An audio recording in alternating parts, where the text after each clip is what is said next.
Question and answers. I'm open. Anything. I talk about anything. It's up to you.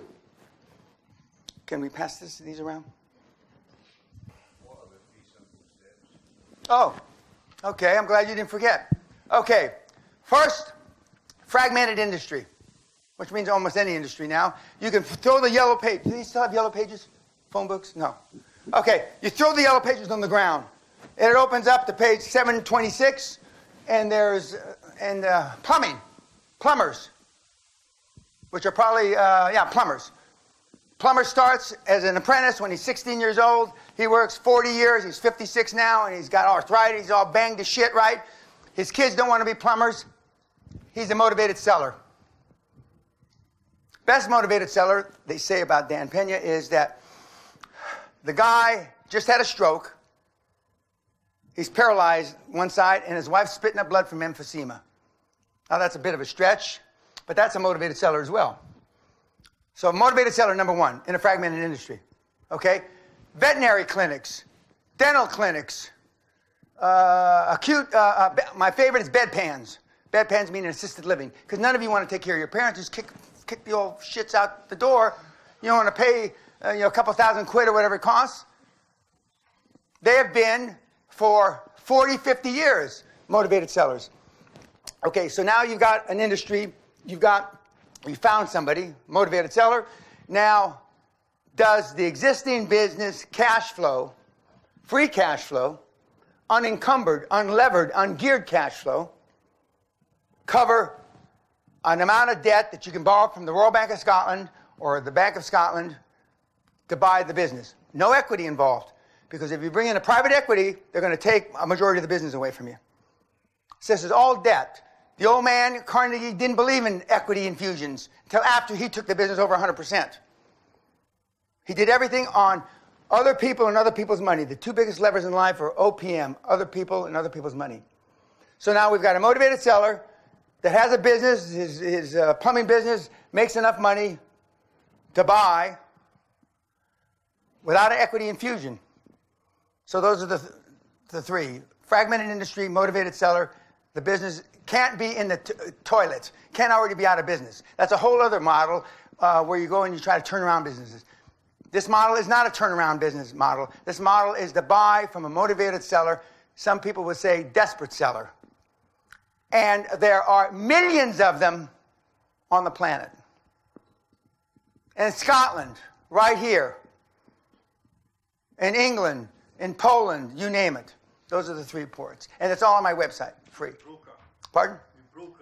No. You take the business over. And then you buy 1, 2, 3, 4, 5, 15, 20. You roll them up, and then you sell them to a private equity. So, but you actually run them. And the hard part is you have to run them. And there's about building a dream team, getting the chairman, getting industry experts. It's all on my site. But then you got to run the business. In some countries, you have to be a dentist to buy dental practices. In some countries, you got to be a veterinarian to buy veterinary practice. In some countries, you got to be a chartered accountant to buy chartered accountants. In all countries, if you're going to roll up law firms, you got to be a lawyer. They want to keep it within the group. But we've rolled up everything from cemetery, crematoriums, to golf courses, assisted living, dental practices, you name it. And we've rolled them up over the years. And all the big companies, General Motors, BT, etc., are they started as roll-ups through, the fancy word is called mergers and acquisitions. That's crap.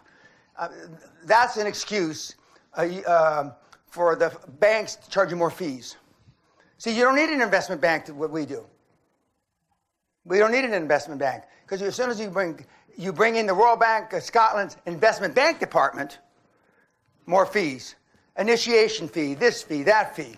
Because 70% of the bank's revenues in 2016, I don't have the 17 numbers, were due to additional fees charged. Because a bank can only, you deposit 10,000 pounds in a bank, they can, or in any country, it doesn't have to be pounds, they can lend it out between 20 and 40 times to make money, depending on the banking regulation and depending on the balance sheet. So for every pound you put in, they can lend that out 20 to 40 times. That's how they make their money. But even over and above that, the most money the banks make now are through fees, investment banking fees, consulting fees, et cetera, et cetera. Yes, sir. What would you say, how would you describe the most difficult mentoring or the greatest challenge that you took from worst case scenario to best outcome? Worst case scenario is, let's say that you're this guy who I happen to know, and he says his wife is supportive. Okay? And they're supportive until you miss their mother's birthday or you miss Christmas. And most guys aren't willing to deal with that. Or they intellectually they're willing to deal with it, but emotionally they're not prepared to deal with, my wife says, get the fuck out. I mean, if you can't spend Christmas with us, don't let the door hit you in the ass on the way out. That's the worst thing that happens. They have an emotional breakdown. We've had 2 emotional breakdowns this year, which is low. We've had 1 attempted suicide because the spirit is willing, but the flesh is weak. You want to do it so bad. You want to be able to support your family. You want to do all this stuff. But the 6th, 7th, or 8th month of working 100 hours a week, fuck. I mean, this is a bitch. And some of normally the first 3 to 10 weeks, you get sick. Your immune system is so weak. You get the flu, and you get this, and you get that, and you wind up, you get a sore back, and it's because you haven't pushed yourself. You wouldn't know tough times if it bit you in the arse. You just wouldn't. Josh Kim, the little kid, when he left home to start this, he called his mother, Washington, D.C., he called his mother from the airport. He didn't want her to have a scene and screaming and crying. Mom, I'm leaving. I'm going to California to find my dream, or whatever he told her, I don't know. Okay. And he left. He left without a job. Without a job. He gets to Silicon Valley. He teaches himself how to program over the weekend. For those of you that think programming is a big deal, you're fucking idiots. A monkey can learn in a weekend. He teaches himself how to program over a weekend. He goes to a job in one of the Silicon Valley deals. He gets the job.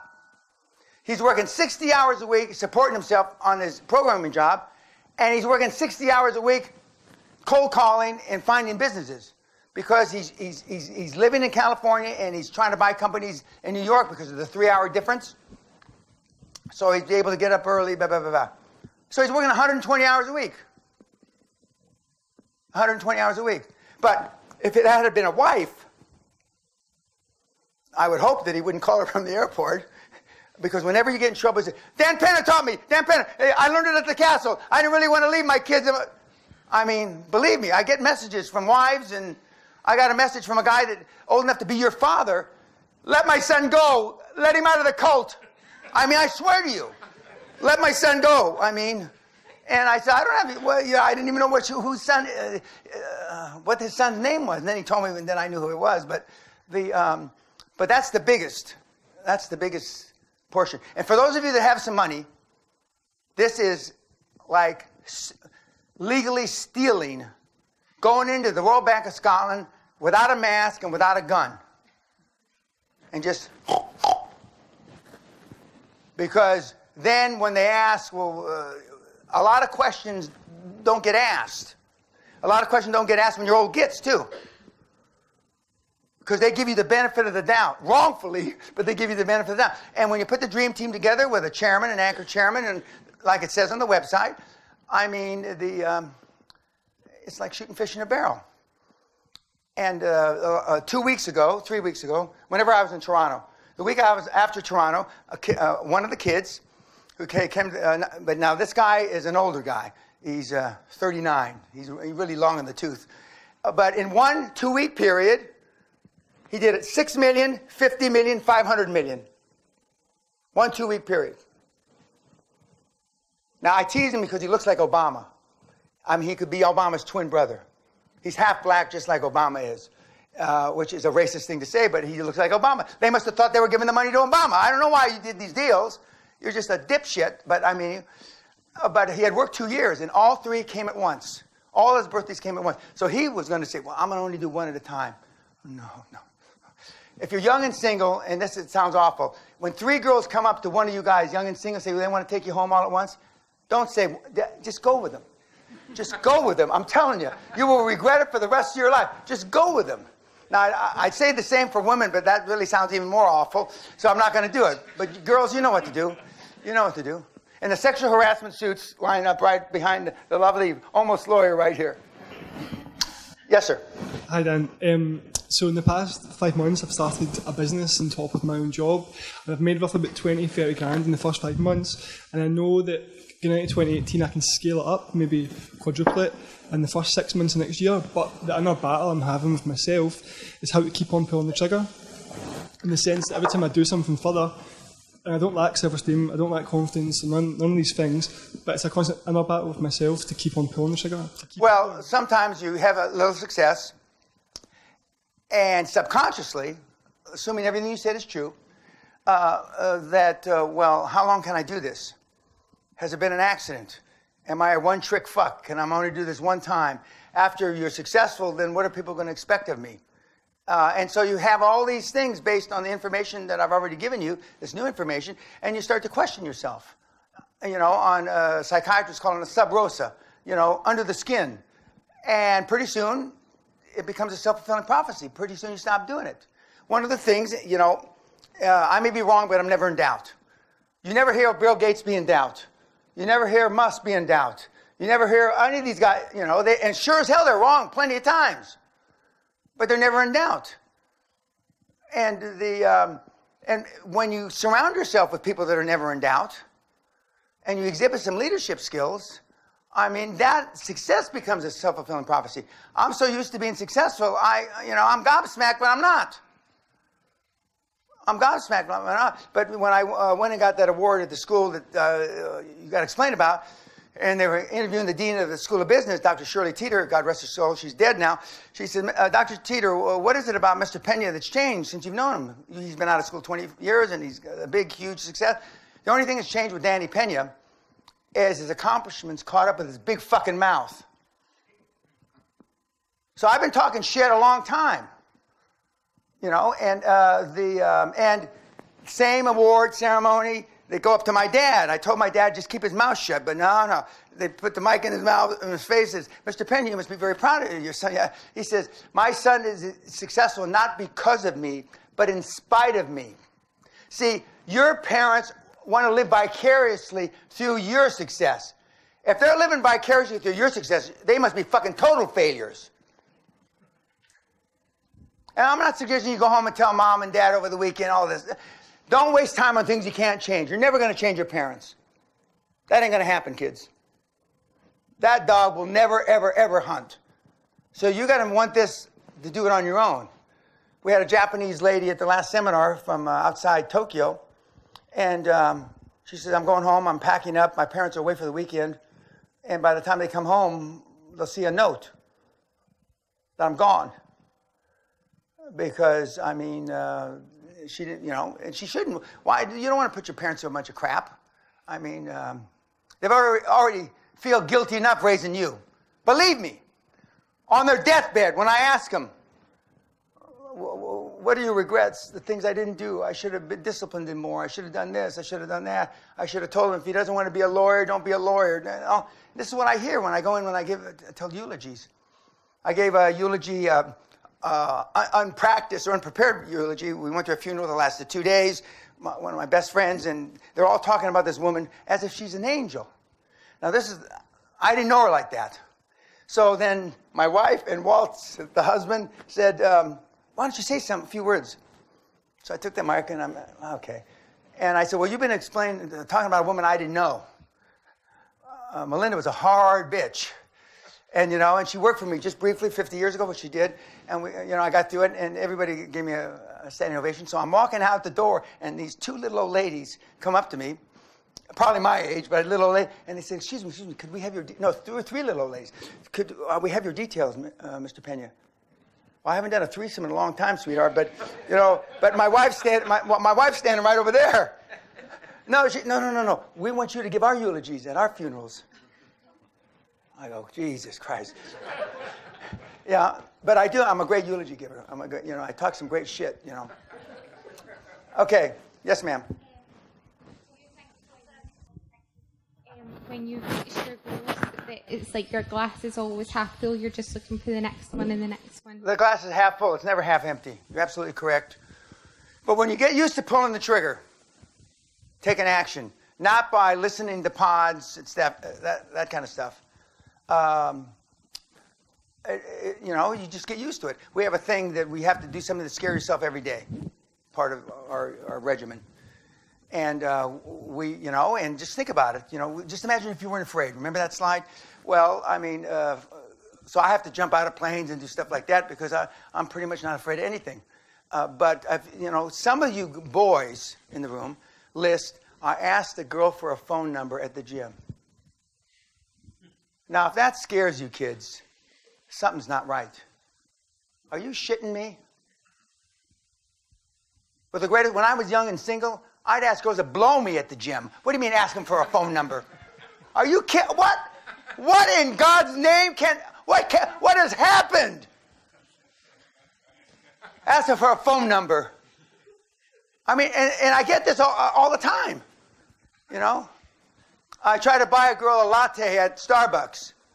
What do you mean you try? Wait a minute. There's a dichotomy here. You mean the girl didn't accept this latte?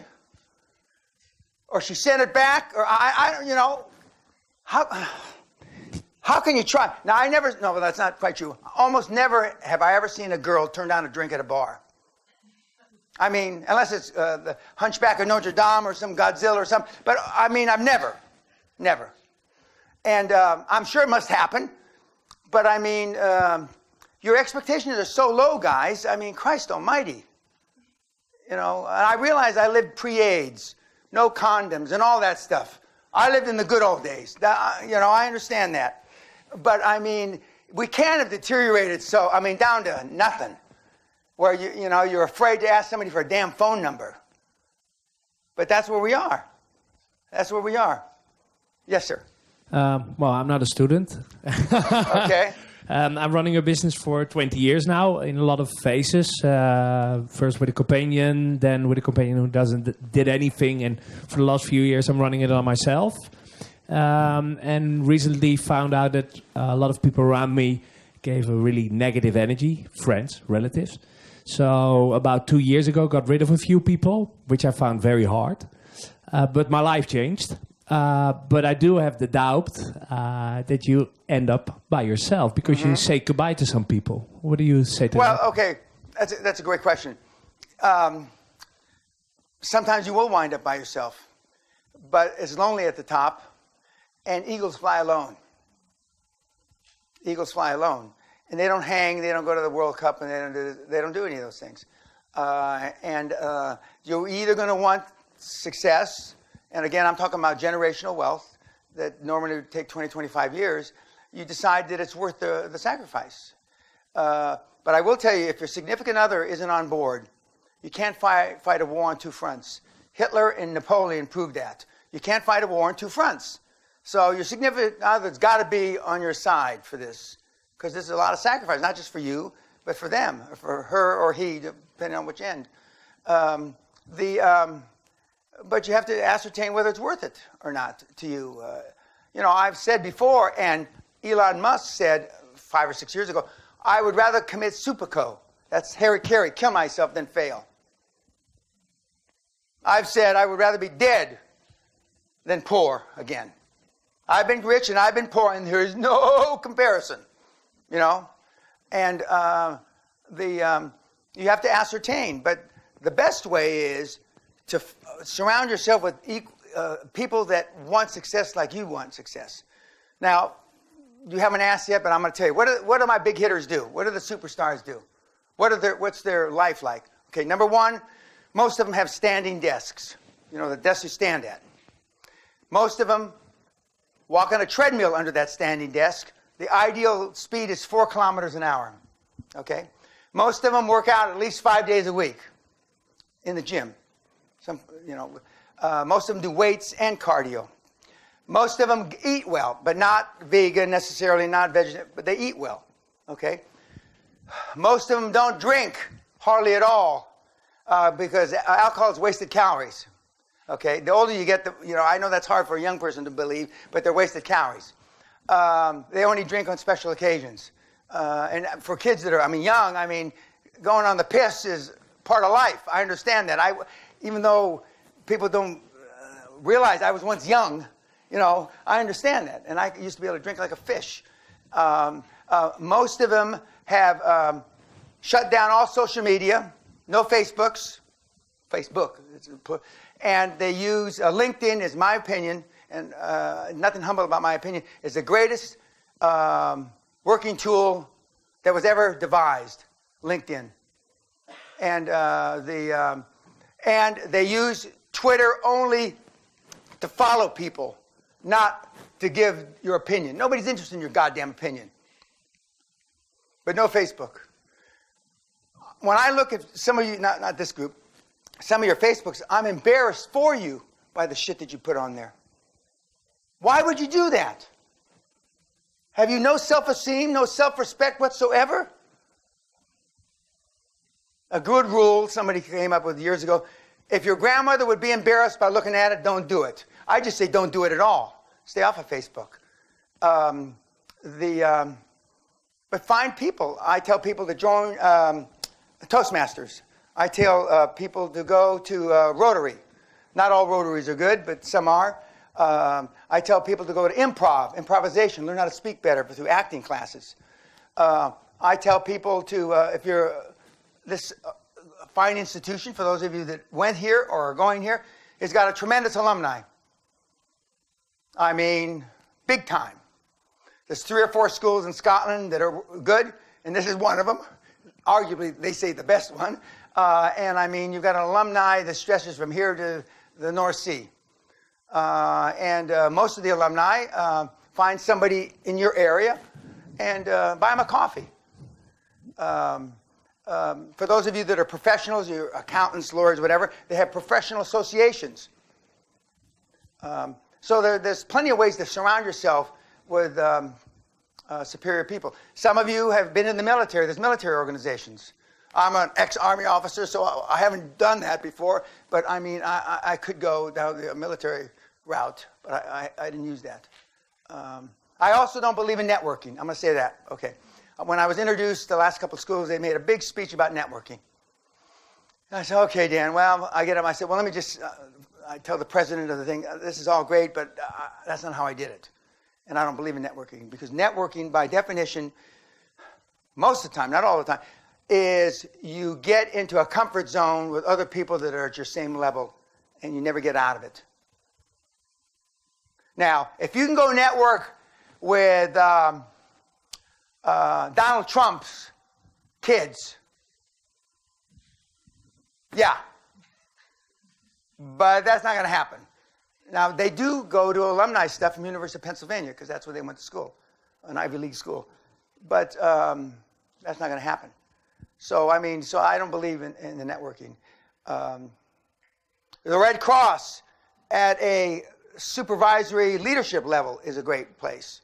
The Boy Scouts of America, or Boy Scouts, they don't have America, whatever the Boy Scouts are called there, at the leadership level is a great place.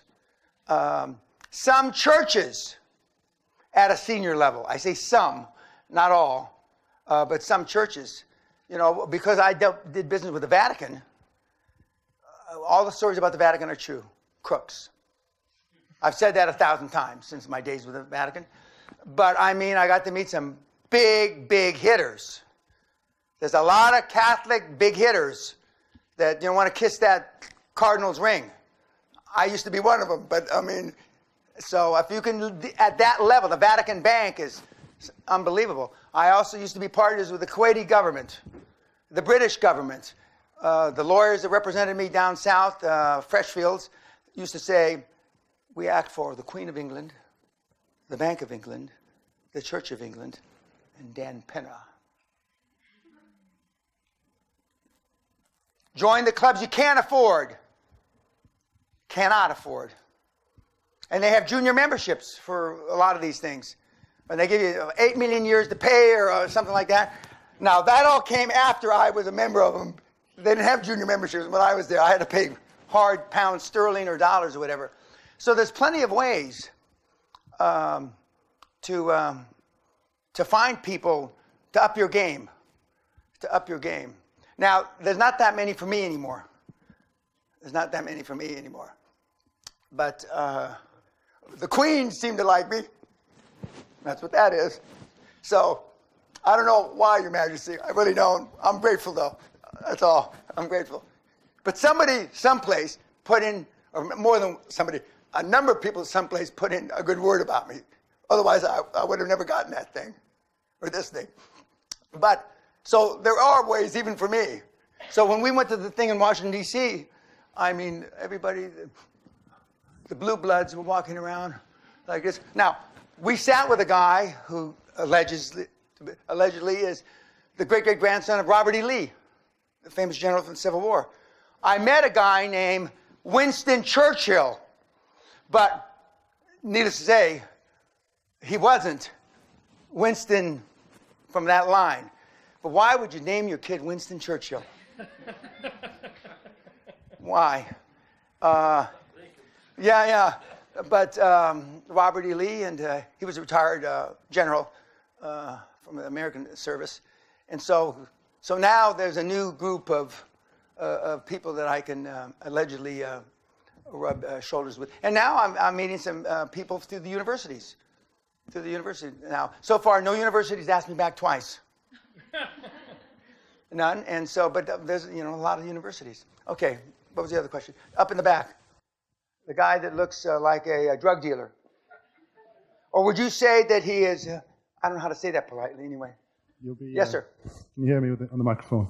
Sorry, yeah. I'm a second-year PhD student doing bone cancer research, and I'm also cancer research. And I'm doing. Bless you. I'm also halfway through my orthopedic surgery training, so I'm trying to. You must be smart. I'm trying to combine the two, but it's starting to get quite tough. So well, I mean, yeah. Advice for me, yeah. I mean, can you finish both? I mean, I'm going to give it my best shot. Yeah. Well, no. Words are important. I am going to do it because your subconscious doesn't know you're bullshitting. If I learned anything from Freud, which is even older than me, is your subconscious doesn't know that it's a fantasy. Your subconscious, and that's why I believe very strongly in affirmations and goal setting, which is also on my site. But yeah, you're going to do it. You're going to be a fine leading cancer research, whatever they call them, PhD, doctor, and a medical. Because we're living in the era of genomics now. Okay, great. It's advancing at such Oh, a pace I bet it is. where it's becoming, they're almost like two big separate fields. These people are too stupid. They don't understand. Yeah. I do, but don't waste your time trying to teach these people. But when I was at Auschwitz, the concentration camp, somehow they got my name, somehow got translated into Herr Professor Dr. Philanthrop. Philanthrop is the Polish word for philanthropy. I am a philanthropist, but they were calling me Dr. Philanthrop, and so, of course, it's anyway. But that's the closest I'm going to get to being a doctor, by the way. That's why I tell the story. I did used to have glasses and shave, but I feel as though I'm more comfortable. Okay, well, fine. But I'd do it. I'd go for it. Now, see, you're not a first-year history student here. With a history degree, you might as well wipe your butt with it, if that. Unless you want to teach. Our daughter had a history degree from a great school. You going to teach, honey? I don't like kids. Well, then you better go to graduate school. She went to New York, worked 2 or 3 years, and we were afraid she wasn't going to go back to school. In her case, it was good for her to go back because she started making a lot of money. But she did go back to school. She went to a great school and got a degree that she can do something with. Okay, next. I've got a few questions. A few. Well, let's one at a time, young man. Firstly, what's the name of the book by Dr. Spock? Because I can't. It's The Common Sense Book of Baby and Child Care by Benjamin Spock. Thank you. And then I've noticed that there's some people who are happy with where they are right now. They just don't want to look further ahead. And then there's others who are working towards that goal already. But what do you do when you're at that point where you want to move forward, but you just don't have a clue where to go. You just can't take that first step. You have to get on the crease or on the pitch or up to bat and swing and try a bunch of different things. See, right now you don't try more things because you're afraid of the fear factor of failing. And you don't want the stigma of telling your wife, your girlfriend, your whoever that you failed at this or that. But just try. Like I said earlier in the talk, I came here in '81. I fell flat on my face, spent a bunch of money, lost a bunch of money I didn't have, learned some lessons, and came back in '84, and hit it for 6. But in between that '81 and '84, I tried all kinds of different things that didn't work. Or as they say in my part of Scotland, didn't. When you go into the regular world and you say didn't, couldn't, they look at you like you're retarded. When our son, Derek, went back to school in America, his name is Derek Stewart Pena, and the headmaster of this very posh school called us in and said, we have bad news to tell you about Derek. Gets in fights? Yeah. No, we think he's slow. You think he's retarded? He says, yes. No way. And he says, well, he can't enunciate the vowels. He spoke with a thick Scottish accent. And so he tested well. We don't know how he tests so well because he can't think. He can't possibly test that well because he can't talk. And talk kind of like you, Graham. Similar. But so you need to get around people. The rich people, the Oxbridge kind of people, and the Harvard, Yale, Princeton kind of people understood this hundreds of years ago. You put your people, again, around kids. You put your kids around kids that come from high-performance families. There's a higher likelihood that they're going to be high performance. Okay. Arguably, Edinburgh is one of those schools. Oxbridge wouldn't say that, but you here in Scotland, you sure as hell say it. Okay.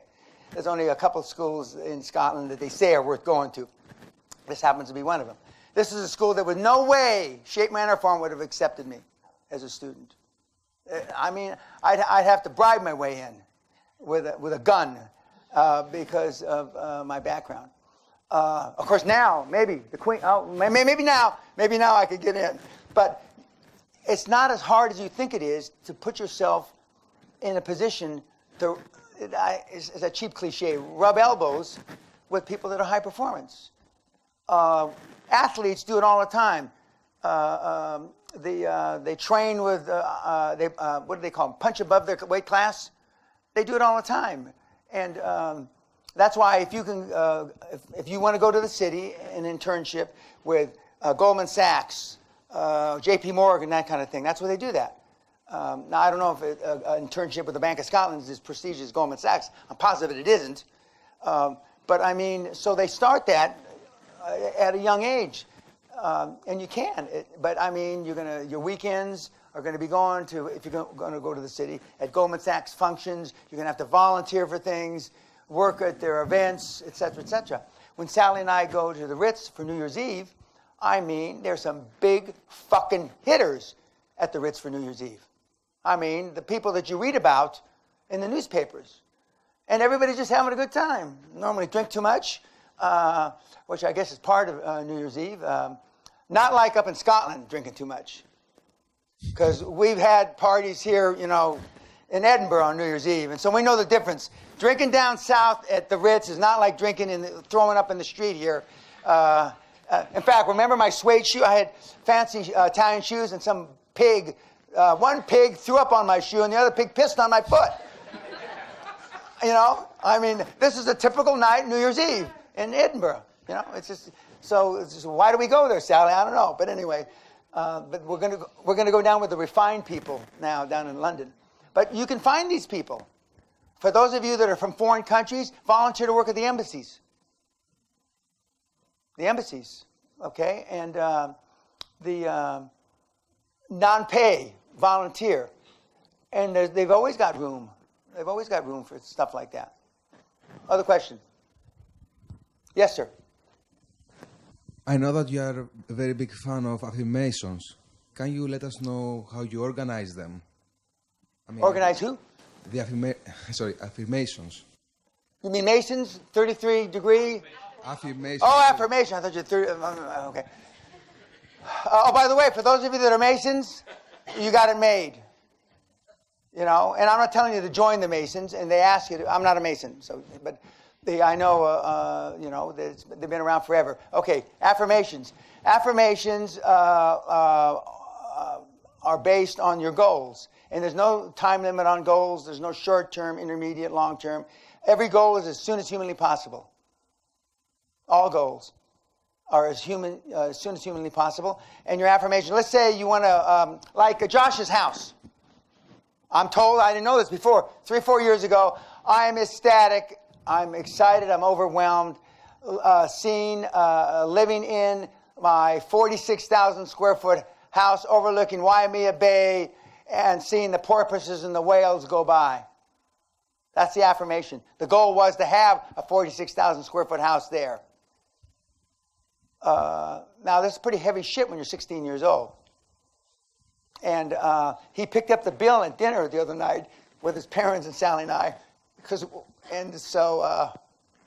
I was surprised. He looks 10 years old. And he says, and he told his parents, well, I better get used to picking up the bill because I'm going to be the richest at the table from now on. Because he won't, with me, he's not. And his parents thought highly of me. His father, who's in the Pentagon, a senior Army officer, said, but you don't want to lose focus. And he was relating to getting involved with girlfriends, women. And I spoke up wrongfully in front of his mother. And I said, well, I've told him to use hookers. Now, to say that went over like a turd in a punch bowl, I mean, all of a sudden his mother was all happy and light. And then he says, you mean prostitutes, Mr. Pena? Well, I don't like to call them prostitutes, but I mean, I guess so, yeah. And he says, there's no attachment. And she says, I understand what prostitutes do, Mr. Pena, you know. So, but I'm not high on her list anymore. But they like where their son is because, I mean, he's 1 in a billion. I've had 2 superstars like that over 25 years of coaching. One was a young woman and him. And 2. I've had a lot of successes, but I mean, these are phenoms to be that young and to be that focused and, you know, and that committed. And I've had from 13 to 77 in success stories. And okay, next question. Oh, here, sir. In between your speaking engagements and holding your seminars at the castle, do you still actively do business deals yourself? I'm involved. I have about 100 kids that I mentor free that have come to the seminars, and every year it rotates because I only mentor them a year free, and then they're off on their own. Of those 100, I'm chairman of 6, 8, 9 of them, and I'm more active in those deals because I'm their chairman, their chairperson. I rarely get involved in other deals that I haven't mentored the kids. Because I have a model that works, and I'm not really interested in your model because, first of all, if your model worked better than mine, you wouldn't come to me. So, and I have, you know, and I have those, but Sally and I eliminated all our investments in property and all that stuff many years ago because I believe with all my heart I cannot be your chair and not potentially have a conflict. Because, you know, and all these other guys have conflicts. They send you to their brother. They send you to their lawyer. They send, but the kids don't know any better, so they do that. But I have no outside interests. All Sally and I have is cash. And I'm not, if you're worried about paying taxes, you're not making enough fucking money. And if you're worried about interest rates, you're not making enough fucking money. It's that simple. But the only thing that can make this whole euphoric time for QLA collapse is war with Russia. We can bomb everybody else off the earth. Why do you think the stock markets keep going up no matter how much President Trump steps on his dick? Week after week after week. And I predicted a couple of weeks ago we were going to cruise through 25,000 on the Dow, American Dow, and we were going to cruise through 30,000 if he gets a second term. Cruise to it. And no matter how much he seems ostensibly does wrong, the money in the world, like me, this is the best thing since sliced bread. I mean, virtually all markets are up dramatically. The world wealth is telling you, dipshit, something. I just wrote a really, I haven't said it out, a really nasty thing. What has to happen in the world for you to get it? What has to happen? And when he bombs the Rocket Man, nobody's going to give a shit. Bad thing about it is there's going to be people killed in South Korea. And when he makes Syria a parking lot, a car park, nobody's going to give a shit. And when he makes Iran a car park, nobody's going to give a shit. Don't you understand that? They don't give a fuck. People vote with their pocketbooks. They vote with the shekels, the rubles, the dollars, the pounds sterling, the euros. Nothing else matters. The reason why you don't get it because you don't have any fucking money. And the rate you're going, you're not going to have any fucking money. I come back here 10 years and he'll be in a Zimmer frame, and some of the other guys will be in wheelchairs. Some of you will be dead because, Other question. Yes, sir, in the back. As well as banks and pension funds, you mentioned Correct. in a few tapes that insurance companies are Correct. good sources of raising Insurance capital. companies are great sources of money. Could you tell me more about how insurance companies could be? Well, insurance companies own most of the banks. Insurance companies have a big problem. They get money in every day, and they have to invest it. And the reason why insurance companies are better investors, if you go in equity, I'm not telling you to go to equity, are better investors because they have such massive portfolios. They're looking to just have a blended rate across their portfolio. A blended return on investment. So all you got to do is plug in there somewhere near their blended rate, and they'll buy you. And they'll buy you. I had a mentee, this is 20 years ago, went to an insurance company in Florida and got $55 million on a presentation on a tablecloth with Crayolas. A woman, a nurse, registered nurse. 55 million. And I told all my guy partners, oh, that's a one-off. That won't happen again. Sure it won't happen again because you're not going to try. When I went public on my birthday, many years ago, decades ago now, Mrs. Thatcher was privatizing Jaguar. Everybody told me, don't go, Jaguar, forget it, Dan. Jaguar is draining all the money out of the city, the financial district down south. And my august investment bankers, lawyers, accountants, they said, we're going to change the date. I said, we're not changing any goddamn date. If I have to sell every motherfucking share myself, we're going. So, to this day, it's a sexual experience for me to ride in a Jaguar because at the end of the day, the next day, the newspaper headline said, Great Western up 20%, Jaguar down 20%. I single-handedly sold every motherfucking share myself against the entire Oxbridge Financial Institution group. I made them look stupid. To this day, there's still a couple guys there that have not such great feelings for me. But if you want it bad enough, if somebody had a gun, well, not you, because if I had a gun to his head, you wouldn't give a shit. Okay, if I had a gun, your oldest kid is how old? Oh, shit, I don't want to kill any 6 months old. How old's your oldest kid? 3.5. And I put a gun in him or her? Him. In his mouth, and I said, you got 5 days to do such and such, and Ray said, guess what? He'd get it done. That's an awful graphic example. You told me I do it anyway. Yeah. But guys and gals, it depends, But plus, you're not hanging with, you're hanging around with dipshits. Your family's dipshits. The guys you're sitting next to, I know 3 or 4 of you guys know each other. You're all morons. Look at you. Look at you. You all laugh at the same time. What can you expect? What can you expect? Next question. Yes, sir. So what are your views on Bitcoin and crypto? Oh, bitfuck.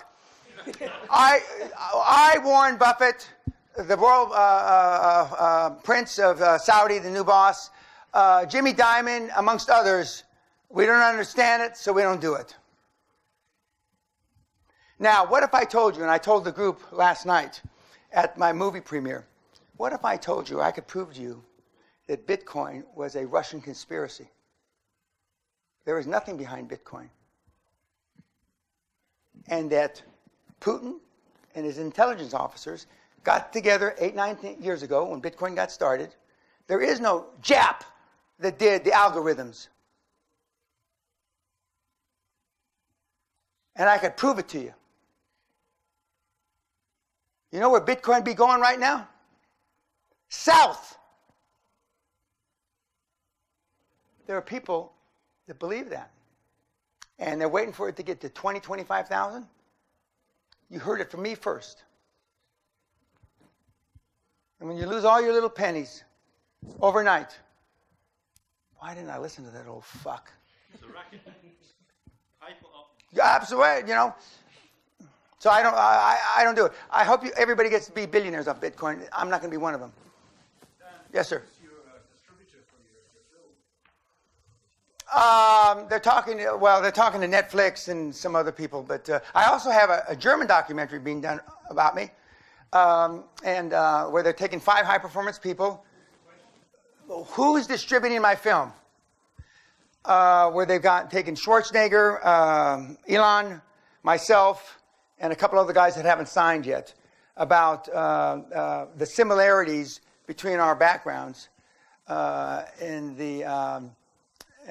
But right now, Amazon, Netflix, I mean, they've got big checkbooks. Yeah, you're doing a cinema release before it goes out onto Netflix. Oh yeah, but not now. That was just the premiere, and it's surreal to see, you know, the more surreal to have all the kids in the audience, many of which I've trained.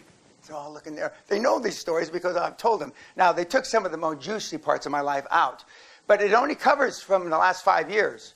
My interfacing with Brian Rose and how I changed his life. And then he, in turn, changed a bunch of lives. I don't like Brian's model. Brian knows that. But you see, Brian wants you to like him. If you like me, I didn't do my fucking job. There's a big difference. A big difference. If you like me in any way, shape, manner, form, I didn't do my job. That means I wasn't hard enough, harsh enough. Yes, sir. I was going to ask you, what was yours and Andrew Carnegie's system or process that you used to turn 800 into 450 million? It was finding motivated sellers where the cash flow covered the debt service. And I picked the energy business. He invented the steel business. But when you ask yourself, I convinced the Kuwaiti government, the 3rd largest holder of oil reserves in the world, to start another oil company. They were 30% owners of my business. One of the great sales jobs of my life, because they needed another oil company like they needed AIDS. But the story I had, which was a legitimate story, how we were going to penetrate this kind of the market, I came up with, was all, you know, plausible at the time. It's not plausible now because it's 30 years later.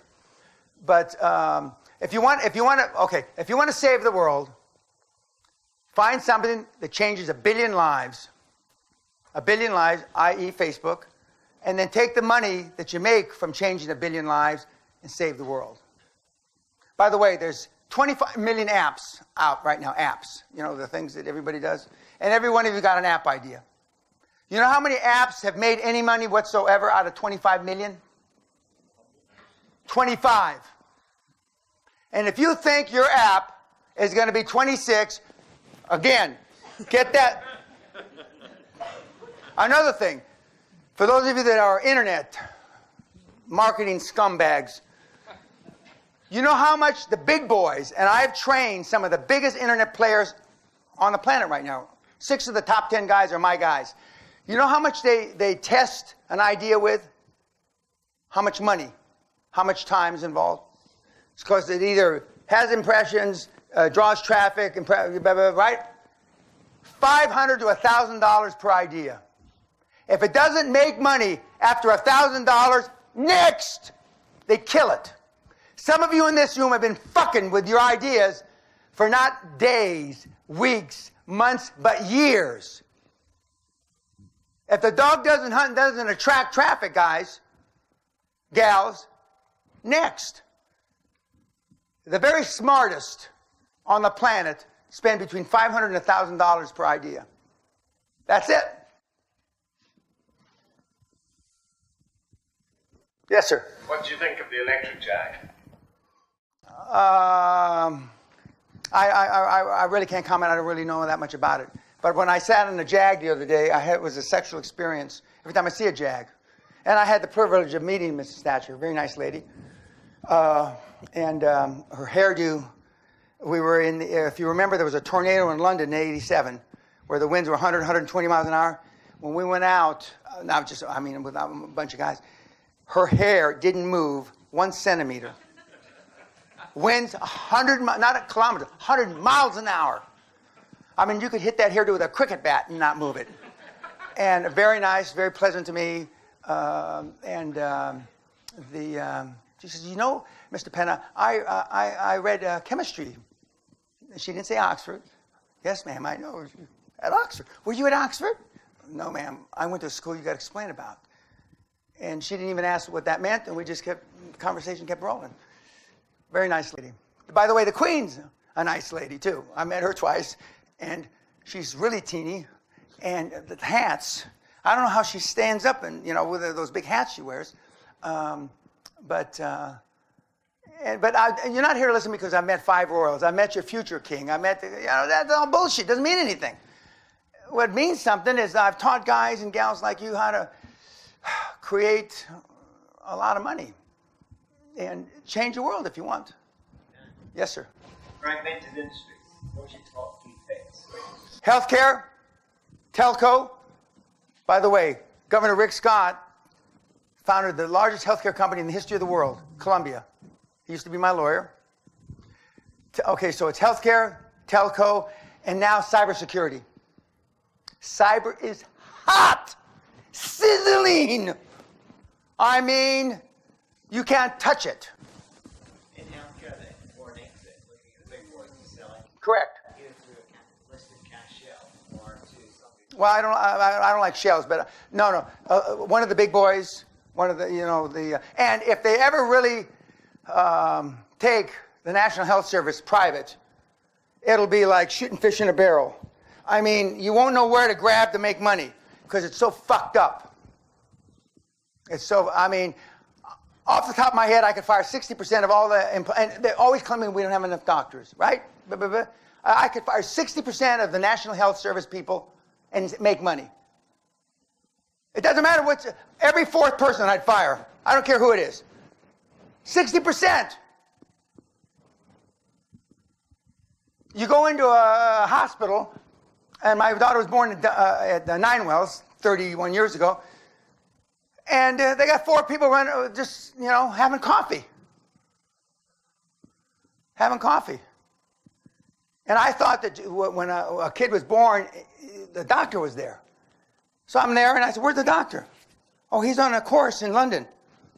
Well, who's going to goddamn the midwives. I didn't understand that process.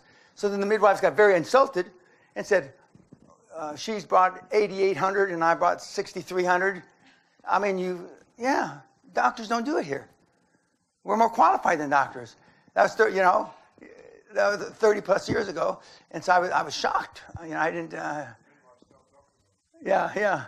and I said, bloody shocking, actually. I can't fucking believe it. Shocking. Yes, sir. Will you ever stop doing what you do? No. I'm going to continue to do this. I probably won't do 8 gigs in a row over 10 days again, because that was a little tiring. But my crack staff, they wanted me, they wanted me to go to Beijing Monday. And then come back to Vancouver. And then go to Erasmus University in the Netherlands, all before my next seminar. And I said, none of them have ever traveled more than 200 miles, gone through not even out of the same time zone.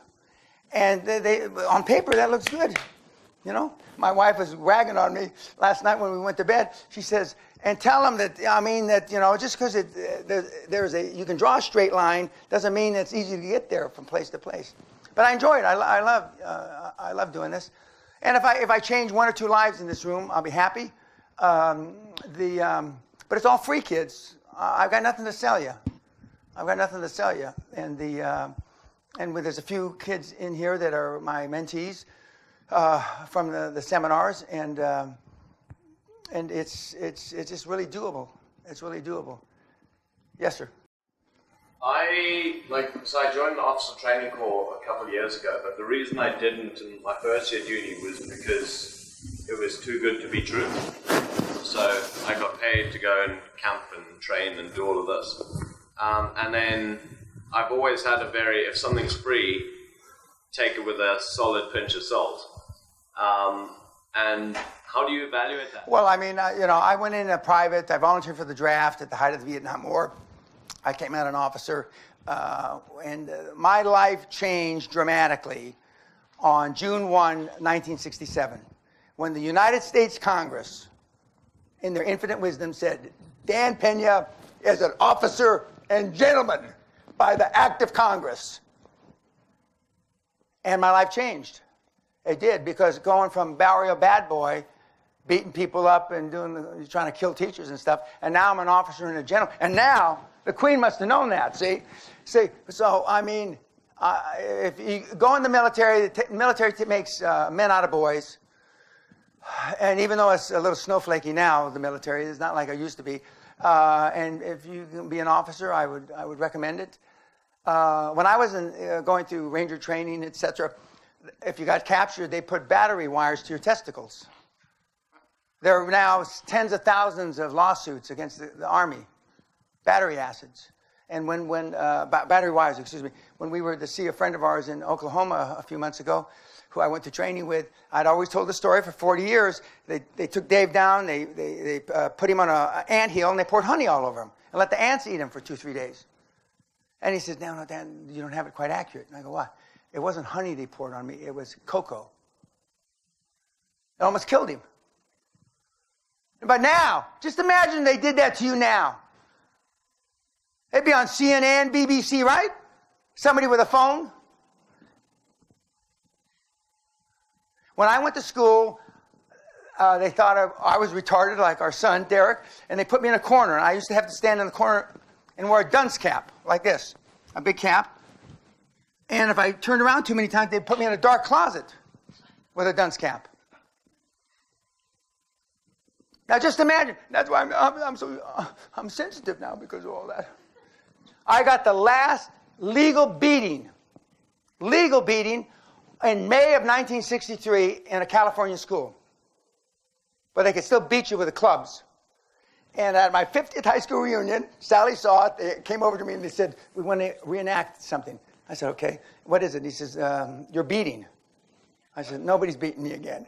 And he said, no, we want you to beat so-and-so, who I went to school with, who was also a pain in the ass kid, but he was a retired policeman now. So I did a reenactment of the beating, but I was the last kid in California to get beat legally. And we got 90% of the kids haven't ever been in a fight or, yeah. Have you seen the Scottish tawse? Tawse is a piece of leather, specially made. It's about, I think about that long, and it's about that thick. If you look it up.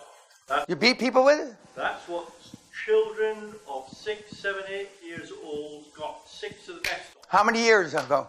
And it was banned. A friend of mine worked on the banning of that in the early 1970s, together with a German artist whose name escapes you just now, and a Scottish artist who's very well known.